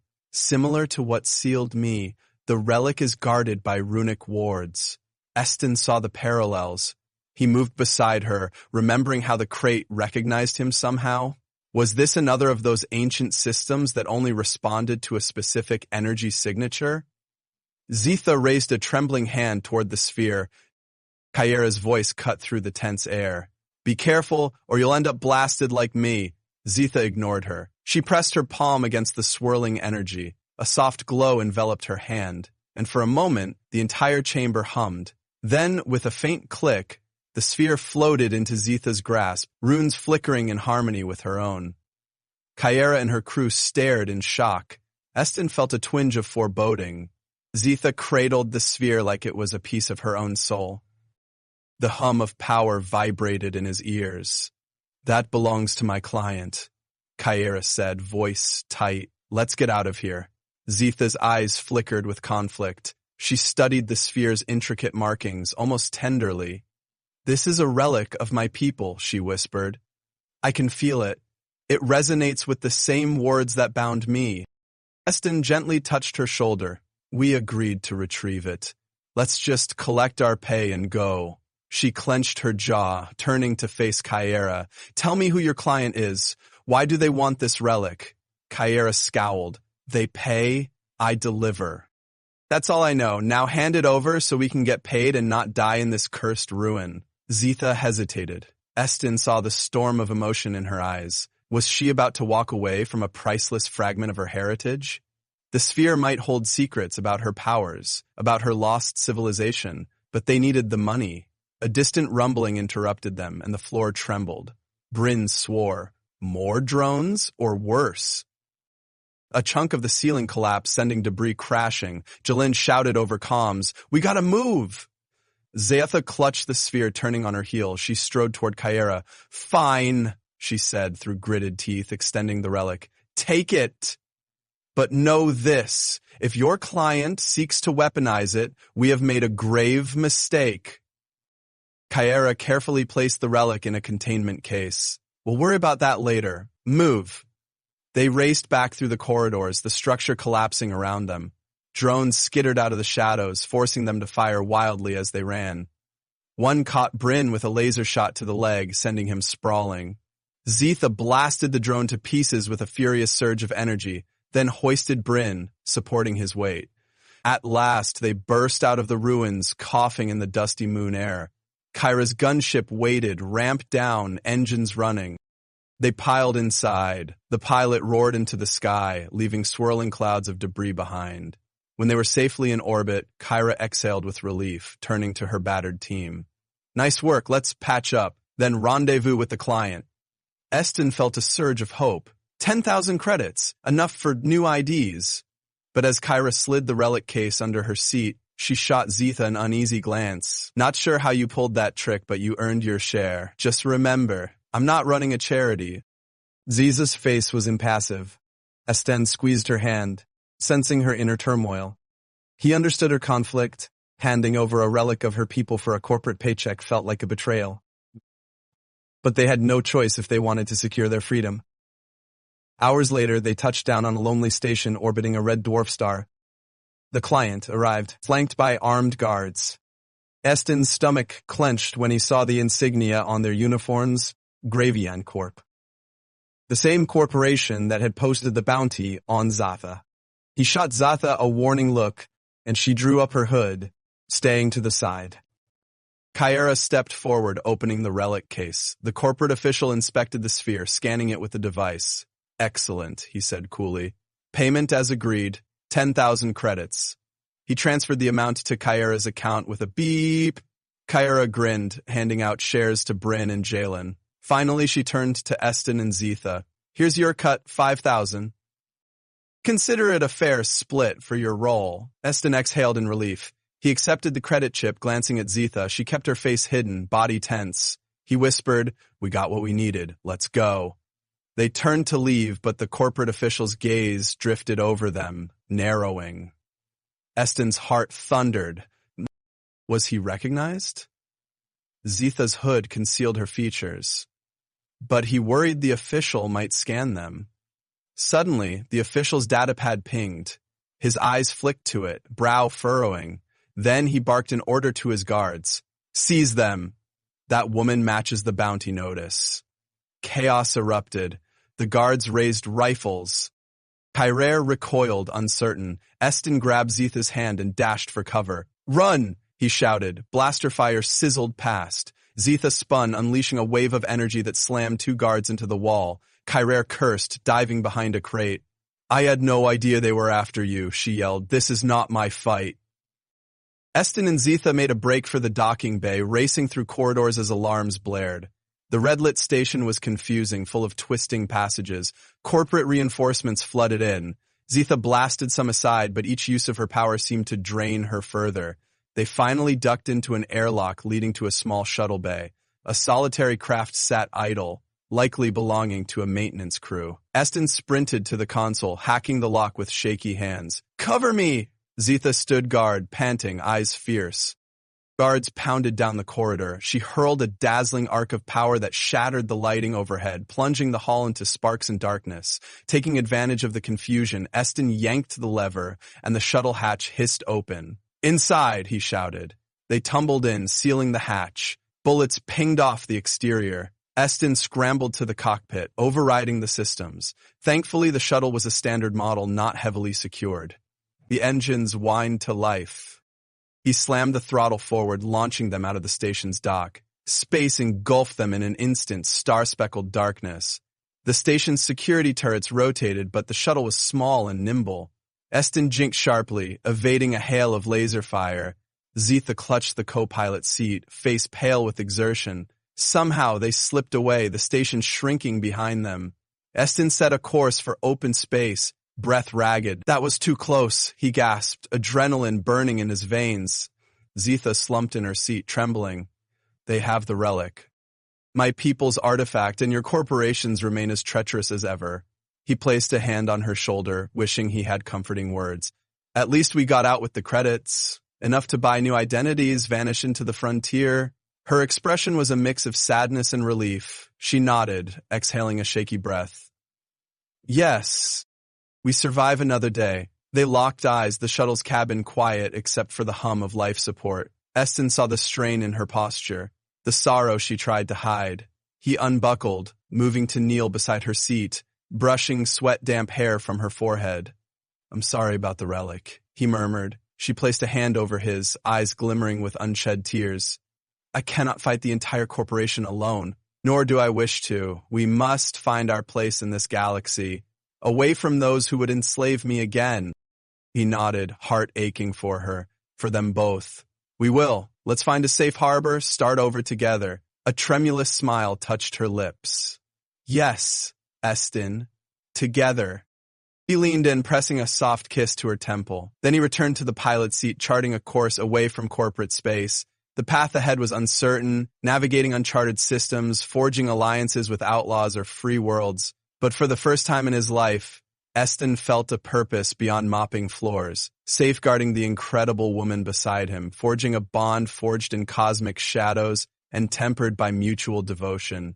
As the shuttle soared into the vast expanse, two fugitives seeking refuge, they carried only each other and a fragile spark of hope.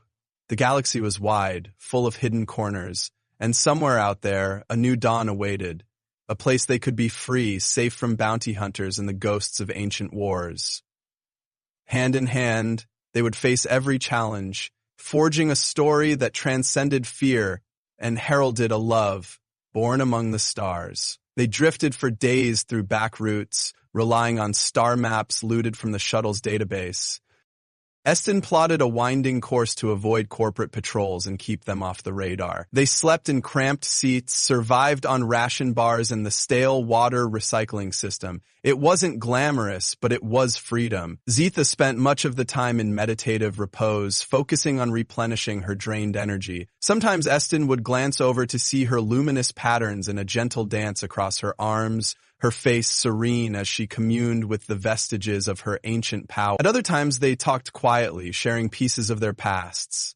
She spoke of epic battles and heartbreak, of a 1,000-year entombment that robbed her of everything. He told her of debts and regrets, of the day he boarded that station as a last-ditch chance to outrun his own failures.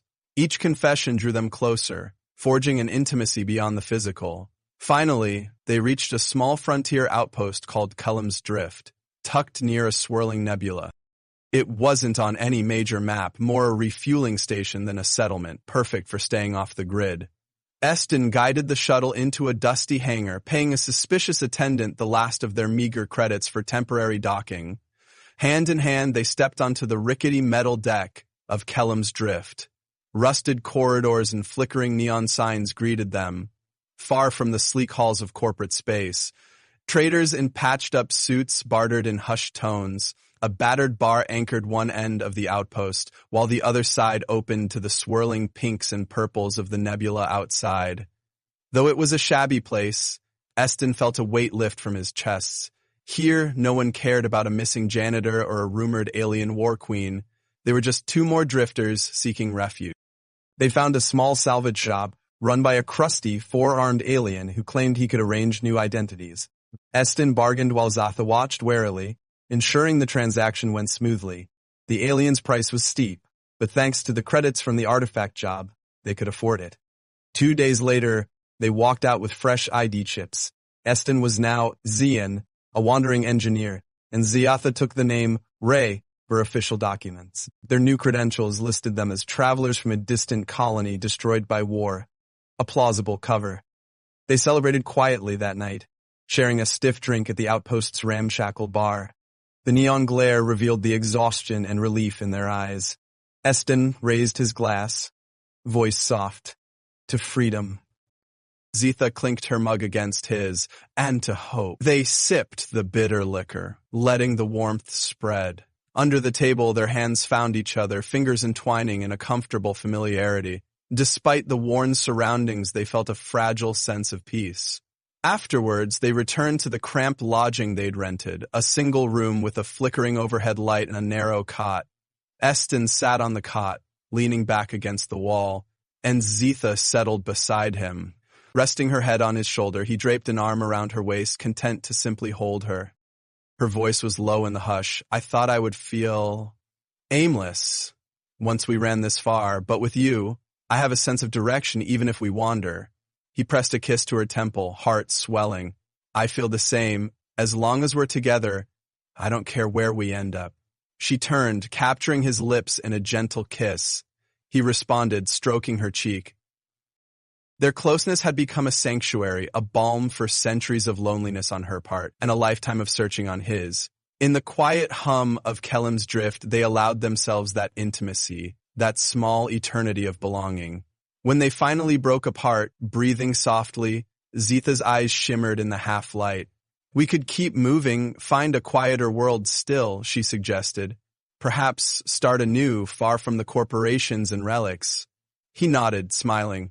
"We'll do that. We'll find a green planet or a peaceful station, somewhere to build a life. No more running, no more battles, unless we choose them." She murmured agreement, and they sank deeper into each other's arms, letting the night envelop them. Weeks later, they stood on the deck of a refitted cargo hauler they'd managed to purchase with the remainder of their credits and some small jobs they'd taken along the way.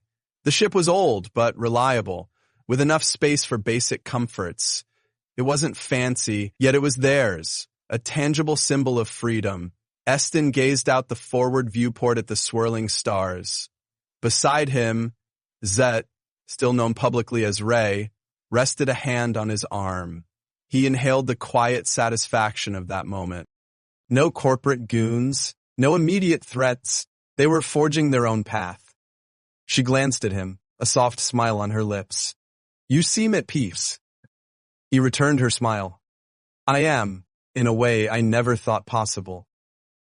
"And you?" She tilted her head, the glow of her markings faint but content. "I am learning how to live without war or tombs, learning to trust in this bond we share. I still have questions about my people's fate, but I will face them in time. For now, this is enough." He threaded his fingers through hers.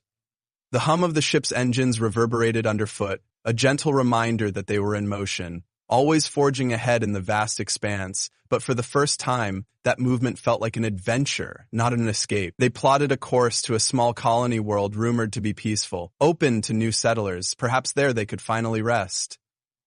Perhaps someday they would encounter traces of Zitha's heritage, or maybe they'd simply carve out a life together, free from fear. As the coordinates locked in, Eston turned to face Zitha fully. He cradled her cheek, brushing a stray filament of hair aside. Her eyes, those luminous pools, reflected the starlight and something more. Hope. Leaning in, he pressed his lips to hers in a kiss that tasted of promise, of journeys yet to come. When they broke apart, she whispered his name. A tremor of warmth coursed through him. In that single whisper, he felt their entire story, an accidental awakening in the dusty corridors of a derelict station, the desperate flight from pursuers, the forging of an unbreakable bond in the quiet spaces between battles. They stood there for a moment longer, wrapped in each other's arms, hearts beating in unison. Outside, the stars stretched to infinity, a cosmic tapestry of mystery and wonder. They had no map for what lay ahead, but they had each other, and that was enough. With a final glance at the swirling cosmos, Eston engaged the engines, the cargo hauler gliding forward into the unknown. Side by side, they journeyed onward, forging a new legend in the silent sea of stars, one born of devotion, resilience, and a love that transcended the boundaries of species, time, and the ever-spinning wheels of fate.